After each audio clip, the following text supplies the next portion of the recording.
Hi எல்லாருக்கும் வணக்கங்க. இன்னைக்கு வந்துட்டு கொத்தமல்லி தான் வந்து விதைச்சி விட போகிறோம். நைட்டே வந்துட்டு கொத்தமல்லி கொஞ்சம் ஊற வச்சுருந்தாங்க. அளவாக தான் வந்து ஊற வச்சுருக்கேன். நிறைய வந்து ஃபுல்லாக ஏகமாக வந்து விதைச்சி விடலாம் அப்படின்னு பார்த்தா கோழி வந்து பறிச்சிருதுங்க. அதனால வந்துட்டு அளவாக தான் ஊற வச்சுருக்கேன். இப்போ ஒரே இடத்துல போட்டோம் அப்படின்னா ஏதாவது வச்சு மூடி வச்சுக்கலாம் அப்படின்னு சொல்லிட்டு ஒரு இடத்துல வந்து போட்டு விட்டாச்சு.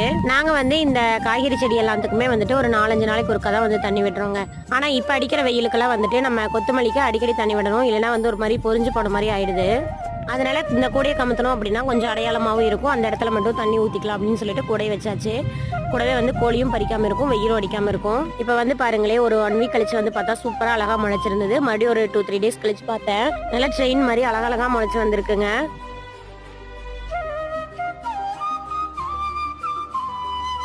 பரசமி கொத்தமல்லி எப்படி முளைச்சிருக்குன்னு மகிக்குட்டி சொன்ன மாதிரி ரொம்ப அழகழகாக முளைச்சிருக்குங்க. சரி, இன்னொரு வீடியோவில் பார்க்கலாங்க. தேங்க்யூ.